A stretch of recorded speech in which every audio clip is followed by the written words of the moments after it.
Guess as the name suggests, I don't think a lot of people know Illuminati Media. I mean, that's a constant problem that we have to keep on solving. So, what are the type or category of influencers that Illuminati Media has excelled over the years? So, it's not only a newcomer who's never been in front of camera, but also people who are they themselves upcoming influencers are being part of servicing, right? What do you think is future of influencer marketing? What is the weirdest brand requirement or brand brief Illuminati Media has ever received? It takes a lot of time to create that 1 minute reel that you see on your feed, including acting to editing to direction to multi-camera setups. However, our focus is strongly on results.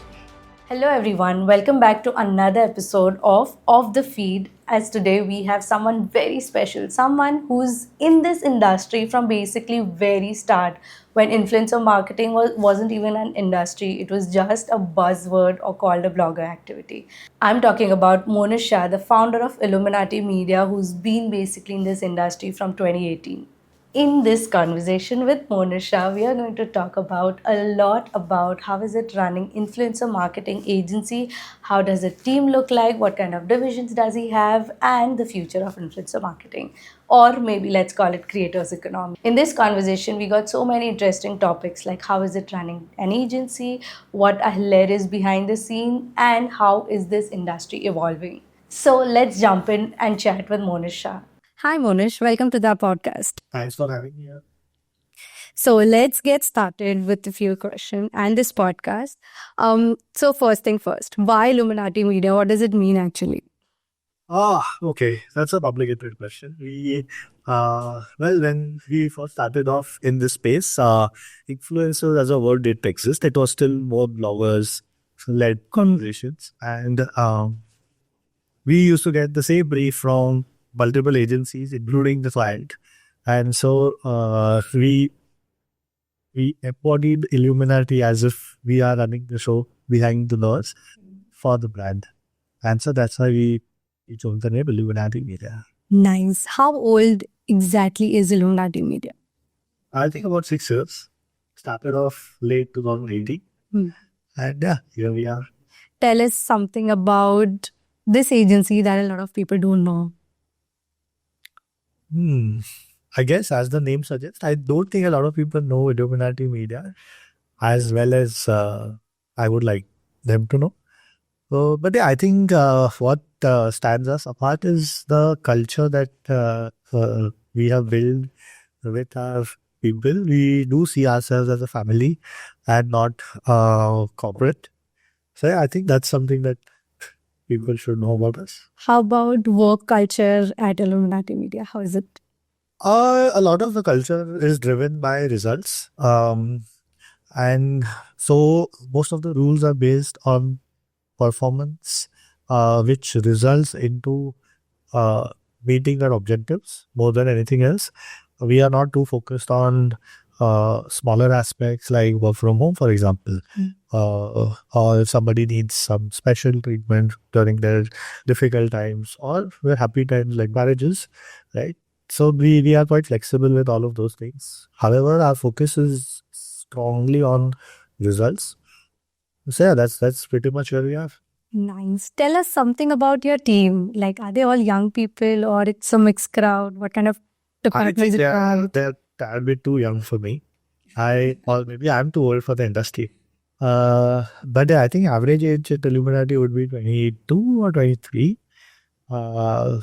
And so yeah, we do face typical Gen Z, I would say, problems as such. But Sorry. Tell us something about your team. Are they all young people? On what kind of departments do you have? okay, to begin with, yeah, my team is a tad bit too young for me. Or maybe I'm too old for the industry. Our average age would be about 22 or 23. We are a team of about 37, 39 people, close to 40, hoping to grow faster. So yeah, as most people do face issues, I won't call them issues, but dealing with the Gen Z, that is a real thing, yes. But it's not as bad as people make it. So they are legend, good people, people who want to achieve. But of course, different personality, different lingo, things that we have to adapt to make big in this industry. Yeah. Yeah, millennials versus Gen Z. Uh, What's the must-have skill in influencer marketing industry or the creators economy that we call it now? I would say problem solving, more like thinking on your feet. And again, that's a bit of a hard skill. But that's something that is really required because here we are dealing with people, right? Creators are themselves, at least in their mind, demigods. And of course, client is a client, right? So we are pretty much sandwiched between the two. And to navigate this difficult course, we need to be aware of a lot of people's skills are needed, honestly, to navigate the situation. And you will need people who are thinking on their feet, who are very adept at, keeping their objectives in place and yet making sure that the other person is the one who is bending their will. How is Illuminati Media helping people kickstart or boost their career in influencer industry? I think Illuminati Media is a pretty strong starting point for a lot of people. Um, Primarily because you get to learn a lot of aspects of creator economy, but with that, to some degrees, different marketing channels as well. Um, how it really helps in skill development would be a lot to do with building confidence, building interpersonal skills, and team management. Along with that, a lot of data focused campaigns that you need to run these days, right? That's something that people get to learn. Um, yeah, I think that's pretty much how we see ourselves. What is the biggest myth when it comes to working with influencers? I think people take a lot of influencer content, especially creation of this content, for granted. Uh, People don't realize how difficult it is to really create that 30-second clip that just keeps you hooked on to post 5 seconds, I guess, considering current attention spans, right? Influencers need to put a lot of effort behind creating that content.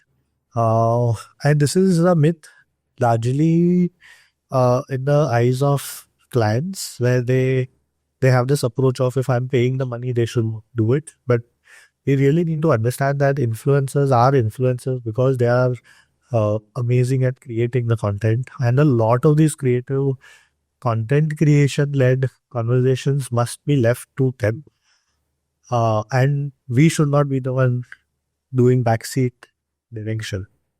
Yeah, I do remember working with a lot of brands and agency where they actually getting so much involved in content creation or revising script that the influencer loses interest or their creativity just gets like goes to the south because there's too much of involvement of people who are not being in front of camera.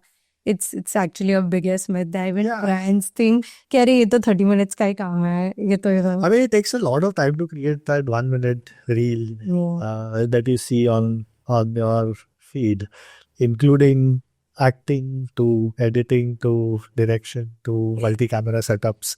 And these are honestly the kind of understanding that the person needs to have to really succeed in this space. And we being in the middle of both brands and creators, we need to understand the kind of effort that goes behind the scenes. So yeah. So what is the secret when someone is in agency or influencer marketing agency like Illuminati? Like how do they balance between influencer and the brand? I mean, that's a constant problem that we have to keep on solving. And each influencer and each brand manager are unique people with their own preset mind. That's really not an easy thing to solve. But I think there are a lot of basic things that can solve for it. Standardizing your brief, for example, creating checklists. These are some of the things that will help you resolve 90% of your problems, while that other 10% is going to be people-led problem. How do Illuminati make sure that they are on top of the trend always? Um, Honestly, so in our team, we've got about 4 or 5 budding influencers who participate in these trends and at some point in time create those trends. Right. So for us, it's been relatively okay. However, I wouldn't say that we are ahead of the trends all the time. Uh, but yeah, having young people who are hooked onto these new trends, constantly searching social media for new and new trends, help us sort of be one step ahead, uh, at least as compared to other uh, influencer solution agencies. Yeah, so it's not only a newcomer who's never been in front of camera, but also people who are they themselves upcoming influencers are being part of servicing, right? Yeah, I mean, not just servicing, right? So we need a lot of these trends to be, uh, brand focused. So how do we make this trend fit into a brand communication, right? That's the biggest challenge we need to solve. While there will be some set of people who are participating in this trend, and then there will be a creative team that is sort of helping integrate this thing, the trend with the brand communication, and then there will be client servicing team which is going to be telling the brand why they should be doing something like this, right? So it's a pretty long machinery that helps sort of get the trend to the brand. So how is day to day working in Illuminati? Like maybe how is it when a brand comes to Illuminati Media and says that you want to do something about influencer marketing? How does it work in Illuminati? Honestly, that question has multi-dimensional answer. Earlier, it was more like, okay, I want influencers and I want 30 influencers in food space in Mumbai. Help me, right? That was pretty much the brief that was there. Today, however, it's a lot more complicated. The solution involves 3 aspects. One is strategy. Strategy answers the question what to do. Then there is creative aspect uh, that answers the question how to do, and then there will be your solutions team, which will really create a solution for who will do this, right? And all the 3 aspects need to come in play, presented to the client, and then honestly, we are currently winning the pitches. Mm, Having said all of that, end of the day, what comes out is a little different from what we had, or most brands will initially plan. Largely because we later realized that the creativity on the influencer side that comes in is a lot more crucial than what we sitting in Mumbai in a fancy office decide how HSN belt should entirely content, right? So we are honestly a little far away from reality of vast majority of Indians, to say the least. Yeah, that happens all the time, especially when I work on a creative pitch versus what I pitch versus what client shortlist versus what influencer actually shoots, and the final outcome has been most of the time a little different than what we had visualized or what we had made brand visualize. So honestly, the key over here is how do we remove our biases, our personal biases. I could be a leftist, I could be a rightist. How do I make sure that those kind of things don't influence uh, the solution that the brand really needs? For the most part, the brands are solving for vast majority of Indians who could be from different walks of life, different income, different language, different status, different education background. And for us to just sit in Mumbai thinking that we can solve for all of these problems, this is honestly demigodish in itself. Yeah. So to be aware of that reality is a key. So what are the type or category of influencers that Illuminati Media has excelled over the years? I think the categories of influencers, which earlier was typically determined by followers, is now determined a lot by the quality of content that they produce in the specific niche that they are in. Right. So to give you an example, Maruti or say as compared to Mercedes are going to take very different set of influencers. Mercedes is not focusing on just the follower count, or while that would be one of the criteria, is it has some of the lower weightages. as compared to a Maruti, which should ideally focus a lot more on how do I reach the maximum audience. So to understand the personality of the brand is very important when we are determining this. Okay. What surprised you the most when you got started? I think the general lack of understanding from brand managers was a bit appalling, to say the least. But along with that, I think the willingness of brands to spend money, experiment, and get associated with these new age advocates was very, very surprising. I mean, honestly, we really need to do BD for the longest, right? It was like something that everybody just wanted, and it was like, oh, brand was hungry for influencers. So I think this industry just came in, souped everything, and yeah, I mean, that was a bit surprising to me. What do you think the biggest mistake brand has been doing till this date and how they're changing it now? I think for the most part, brands are still seeing influencers or content creators as a means to create branded ads more than uh, creating content which resonates with their audiences. Right? A good brand would probably be who is getting engagement similar to how these creators will get on a organic content. Right? That is what is largely brands want to create a lot more ad-like content, a lot more brand first content, which is resulting in lower performances. However, I think this is changing tad bit too slowly. It's changing when people from the influencer agencies or content creator side of management who are moving on the brand side, which are bringing upon this change. So yeah, I think it's an actual course. It'll take about 2 more years to really evolve. I guess it's product cycle, right? What do you think is future of influencer marketing? Um, to really answer that question, we really need to look at a little bit of the past as well. When we started out in early first 2 3 years, the conversations were I want 10 influencers and that's about it. They should do 10 posts. What are my likes? That came the next question. And now the entire performance matrix is a lot more to do with views and reach. But it will go towards more performance led measurement. Uh, I think that's where things are gonna go. The next question the brand will ask is what is my cost per acquisition if I do influencer as a mode of expenditure? What is my cost per link click? That is what's gonna be future and of this space. And I think a lot of automation and tools will help us get that data from. What are the qualities you look into the Gen Zs who you hire now?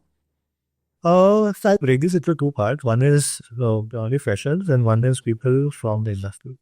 For the most part, freshers are aware of what are influencers, who they are, but they are actually not aware of the nitty-gritty of the industry. So there I'm looking at confidence, problem solving, and ability to think on their feet. Rest of the things, these are some of the hard skills that you need. Rest of the things can be learned over a course of time. But when we look at experienced people, what I'm looking at is ability to manage the team and the relationships that they bring with them. More on the supply side, to be honest, because this is all about who I'm talking to rather than which company you represent. So the equity of the person is little more important than the brand name of the agency or the company or the brand itself. Okay. When it comes to CTC or salaries in this industries, what one should expect, especially what should a Gen Z expect out of it? I mean, for freshers, for example, let me break this down into two parts. For freshers, I think what I'm looking at is somebody who has little bit of knowledge. I know there are not a lot of learning materials specifically for this industry out there, but if they have done some courses, that should give them a lot of edge as compared to other people. I think starting stipend should be anywhere between 10 to 15,000. They should not work more than 3 months of that stipend, ideally. Uh, But for them to grow from there to about 8 to 10 lakh CPC is about 3 year process. So yeah, I think that's what really matters. As compared to other industries, I will advise them not to jump too much. When founders are looking to hire people, they are looking at a level of loyalty, a level of stickiness, as we like to call it, on the candidate's part a lot more. And considering the general impression of Gen Z is that they don't stick around long. Yeah, it's right. This is a quality that I think would go a long way. How does Illuminati or this industry calls a campaign successful? Hmm. I think to define the success metric at the beginning of the campaign, or as a matter of fact, at the beginning of taking the brief is important because you should design a campaign with your intent of achieving that objective. Now that objective would be one of many things. Like I want so many views, I want so many reach, I want so many clicks, I want to create a branded ad. Maybe that's the objective. Then yeah, focus on those aspects first, right? And to define them actually solves 80% of the problem because achieving them is not all that complicated once you know what you are achieving, right? So yeah, I would advise people to just make sure that you know what you are aiming for. How is the rise of creator economy changing the digital strategies of brand? Um, I think spending on creators has become a crucial aspect of a lot of media spends that used to happen earlier.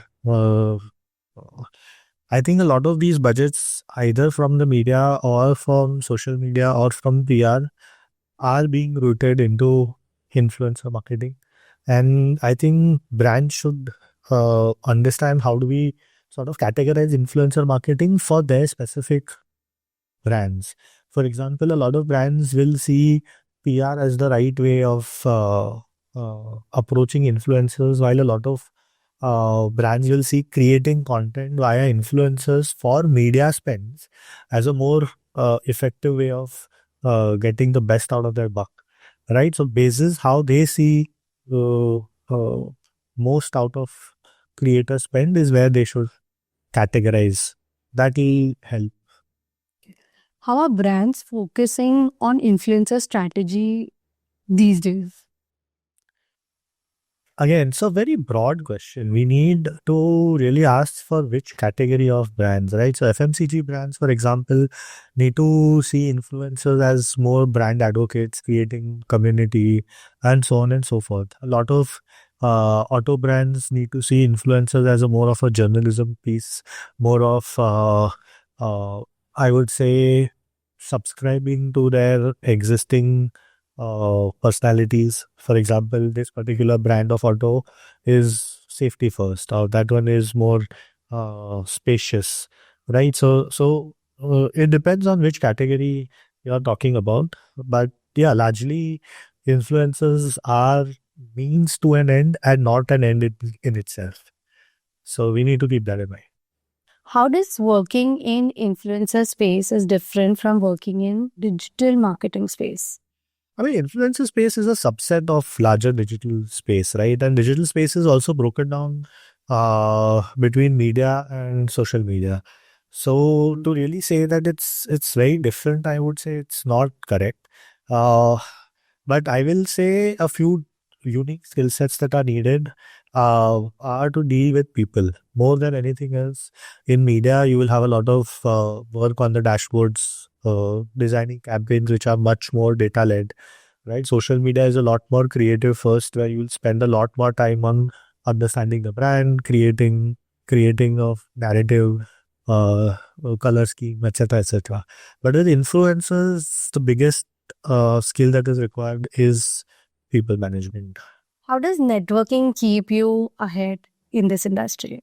Um, I think influencers is a very human-led, unorganized sector. It's likely going to remain a bit unorganized in the foreseeable future, which means that for you to get information, uh, on-ground information is very important.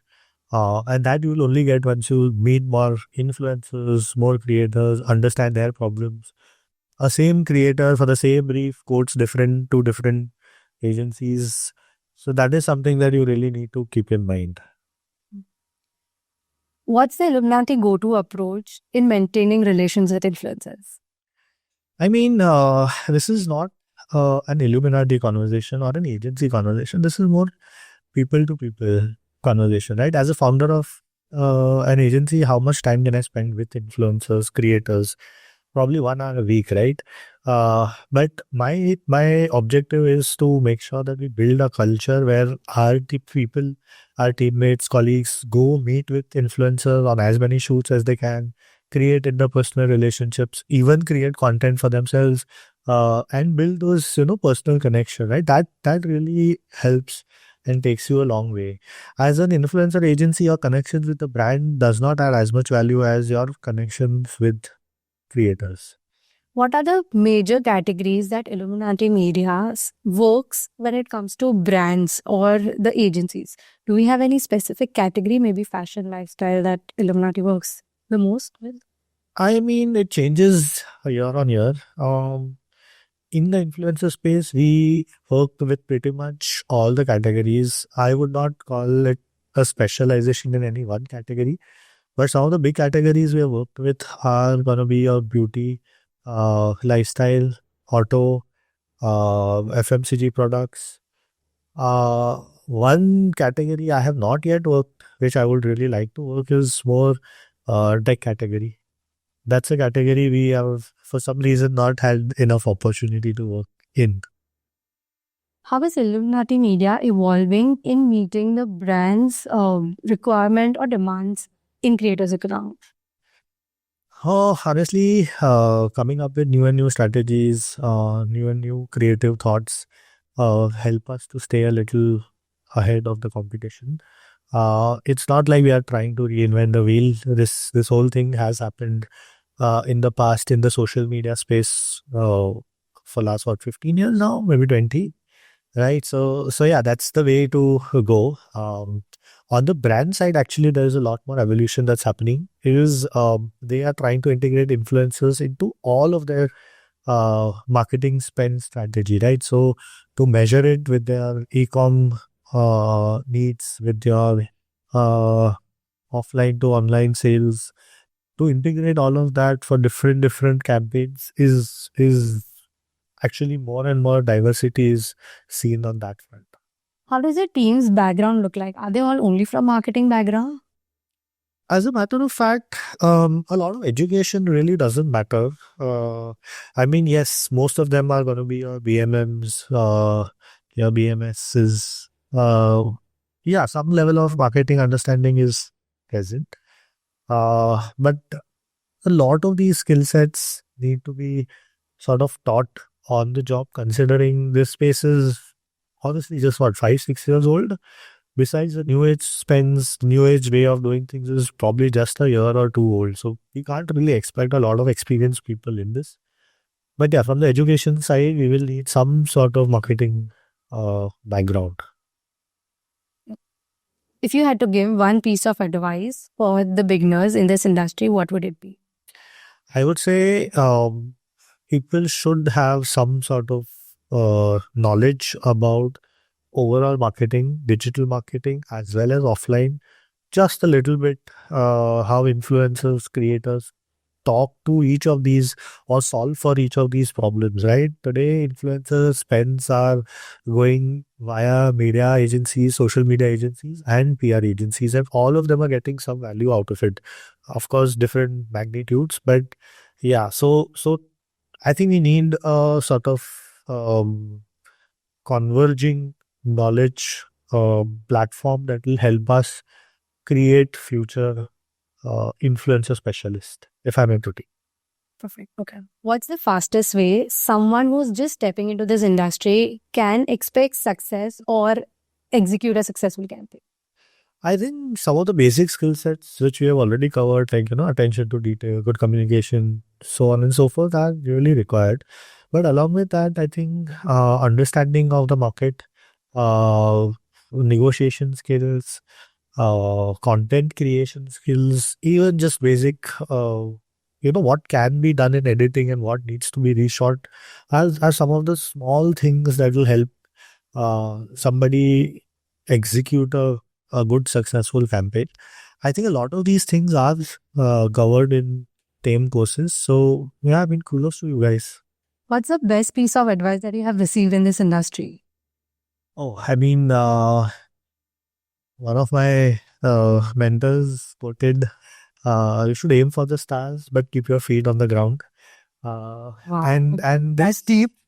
yeah, and this applies to this space a lot more because there's a lot of opportunity, right? Most industries suffer on the sales front, right? Acquiring new clients is the biggest challenge. To give you some context, we didn't have even a sales team until what, 6 months ago. We have grown into this only because there was very, very high demand. And it's very easy as a founder to, just hire more people, do extravagant spends. And then you suddenly realize, okay, what, this 6 months and now I need to fire people again. Thankfully, we have never had this problem. All thanks to this philosophy that we have tried to keep in our DNA. What's one major mistake that your team has done in past and how did you recover it? Oh, okay. Um, the reason why I've insisted so much on making sure that your objectives are clear on day one is coming from unfortunate experience where we had put a lot of thought on an objective that was really not there, right? So, for example, in this one campaign we had done for a big auto brand, we had focused largely on achieving the highest views, getting the highest reach, but the objective was to get people on the micro side. And we had designed the entire campaign keeping that in mind. So we didn't even have a deliverable where people can move away from the social media to the micro site. That was something that we had moved up big time. How did we solve it? I mean, it was a bit of a band-aid solution, but what we really did is put in a little bit of effort, our equity with influencers, and got them to do extra deliverables for the same cost. In some cases, we had to pay a little extra, but we made sure that we could, recover a bit of equity and campaign objective by giving extra deliverables and making sure that the traffic reaches the microsite. But yeah, that's just again a lot of importance needs to be given on objective setting. Yeah, also based on my past experience, I have seen a lot of people making mistakes on overcommitting versus what they actually can deliver. It's a big gap where you want brand or agencies on board, you just promise, okay, we'll get you this reach, that reach, but actually we don't end up getting because it's paid partnership. Paid partnership ka Instagram algorithm only makes a lot of difference versus organic content and I mean, I'm not sure if there is enough evidence to that statement. But yeah, overselling is a typical problem of all BD people. It's also to some extent required because if you don't oversell, if you try and keep it as realistic, the brand is like, "Arey, that guy is giving me more, you are giving me less." So again, it's honestly a race to the bottom. Uh, and for one campaign, maybe you will get the PO, but to maintain a long term sustainable relationships, we need to learn to say no. And that's very crucial. And the reason why we have not really had to do a lot of BD is because my first three brands are still working with me. The brands that I've started working in 2018 are still with me. It's little unheard of in this space. So yeah, it's important for the brand to see you as a partner and not just a vendor. yeah, even brand needs to understand that these agencies are actually the extended team and not just maybe. But for brands, brand managers to really understand is when they understand that the opinion given by this person actually meets their objectives, right? So I'll give you one example. Once we had received a brief where one of the biggest brands wanted to sort of sell a very specific, very technical course, not even a course, just a webinar, right? Via influencers, and they were looking at massy influencers, and we said no, influencer marketing is actually not the right approach if your objective is to to get enrollment for this webinar. Uh, Largely because it was just far too technical, and that's not going to happen via influencer marketing. Did we lose that one campaign? Yeah, I mean, that brand didn't spend money on that campaign. They used that money for media. But did I build equity? Yes, they see me as a partner that is not just looking for the PO, right? They are solution led and not their bottom line led. Perfect. What is the weirdest brand requirement or brand brief Illuminati Media has ever received? Oh, weirdest. Yeah. I mean, in a negative sense, Any? I can't think of too many. I mean, for the most part, it's brands are spending hard-earned money, right? The budgets that they've got, so they are not only stupid about spending. But I would say one of the more unique requirements that we had was by this Israeli company, and they wanted to promote their work culture because they were having I mean, I wouldn't even call if they were having issues, but they just really wanted to promote that, okay, you know what, we have got one of the best working cultures and some of the top HR policies is what they wanted to promote via influencer. And we were like, okay, you know, this is a new use case which we had not anticipated. But it's not weirdest. It's one of very unique ones that I think needs some mentioning. What is one of the best campaigns that Illuminati has executed? Like, you know, the one which we call as a benchmark in agencies.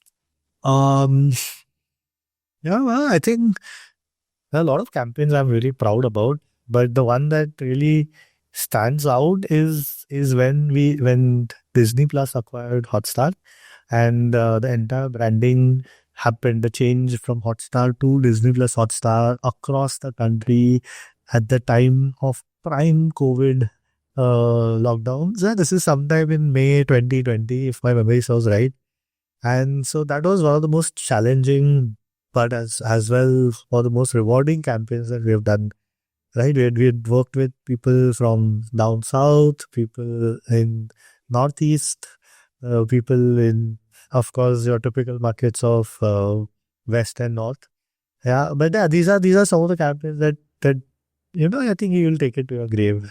Does Illuminati Media only works with influencers, or it's also celebs and so-called influencer turned celebs now? I mean, yeah, no. So we work with everybody in the influencer or creator economy, as we like to call it. Um, from nano influencers, which are highly regional and highly specific, to much broader celebs who have national or in some cases international appeal as well. So yeah, in terms of category of influencers, we work across the board. Tell us something about Monish Shah. How you got into influencer marketing versus what you were doing before that? Okay. So I have a pretty unique journey here. I have actually studied finance all my life. I left my education, as in I finished my education and moved into my family business, which was hardcore manufacturing of super engineering products. Too technical for my understanding. But yeah, I was doing that for 6 years. But while I was doing that, I was very passionate about food.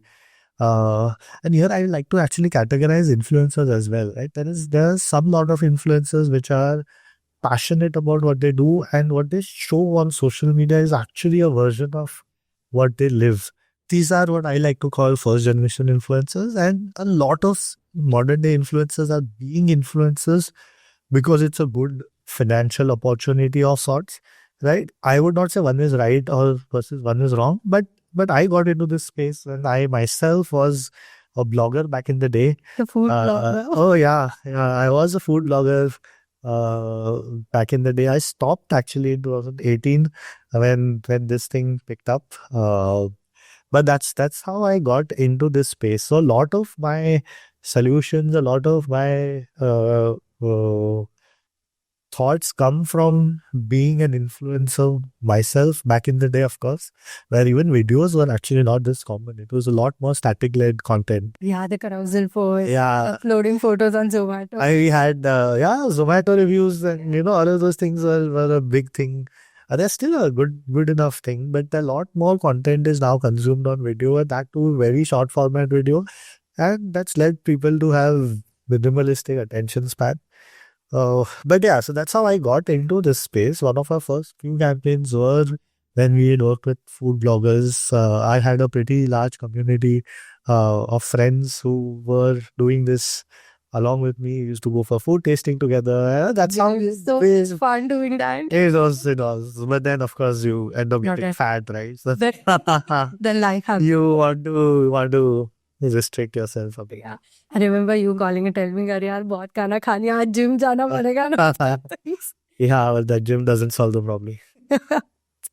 Okay. Are there any industry norms that you feel are worth challenging now?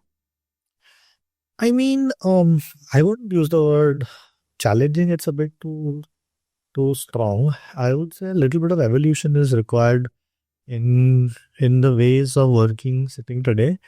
Uh, Again, making sure that performance metrics are well defined on day one. Ability to track. That's something that needs to be looked at. Uh, I think tools actually solve a lot of these problems. Modern day tools are strong enough to give you enough data, but I think a more robust reporting, which is integrated with the larger campaigns, right, is something that needs to evolve over a period of time. But again, this is I don't think it's anything out of normal. The entire industry started off very chaotic. It's a little less chaotic now, and it's going to be hopefully much lesser chaotic in future. What kind of tool has Illuminati Media using or integrating or probably developed? What is it? I mean, we are using a whitelisted tool from a dear friend, Vinay. His company is CultureX, and we are very happy with the tool that we are using. It gives you a lot more data, and the fact is that CultureX loves to innovate more and more and more, right? So integrating other aspects of marketing has helped him stay a step ahead in this space. I would say, yeah, I mean that's something that I'm very proud of. Uh, and yeah, I would advise people to check it out. Okay. What's the contribution of your overall team in the success of Illuminati Media over the years? I mean, it is a people first business, and there is no way I could have achieved half of this without my team, current and past members. I mean, there's a lot of credit goes to them. I have just been sort of a face to this, but a lot of this success is attributed to them directly. Uh, I mean, yeah, I mean, this could not have been without some of the key members we have had for over 3 years now. Um, who's your favorite content creator? Ah, okay, I personally consume a lot of comedy content. So for me, I think somebody like Raja Abhinav sort of sets a standard. I really like his sense of humor. Ashish Chanchalani, again, one of my favorite influencers. Carrie Minati, of course, with his amazing punchline. One of the best in the industry. But on the education side, I would say Think School is amazing. Really like how they do research, the kind of in-depth knowledge that they give. On the international front, I think this channel called Geography Now, I would really request you guys to check it out. There is this one other educational channel called as Goose Gasat. It's really good animated led content, something that you can learn a lot from. One last question. What advantages you think a newcomer has in this industry now when they step in? To say an advantage a newcomer has, well, it's a clean slate, right? A lot of times we need to unlearn a few things before we learn new things. Thankfully, that's not going to be a problem with newcomers, but that intent to learn, that hunger to perform, needs to still be there. But yeah, I think that's where the newcomers with the new trends and the new social media norms, the new social media aspirations that these guys have, the kind of energy is baffling to me at times. But yeah, I think it's a good industry to be in. Perfect. Thank you so much, Monish, for being part of this podcast and for this conversation, sharing so much of information that the viewers and I should be aware about. Thanks a lot. Thanks for having me here. It was always a pleasure. Thank you. That's a wrap on this episode of the Feed. And if you loved it, hit that subscribe button and share it with someone who would love this conversation. And stay tuned for more such conversation as we have a lot of guests coming in. Thank you for watching. See you in next episode.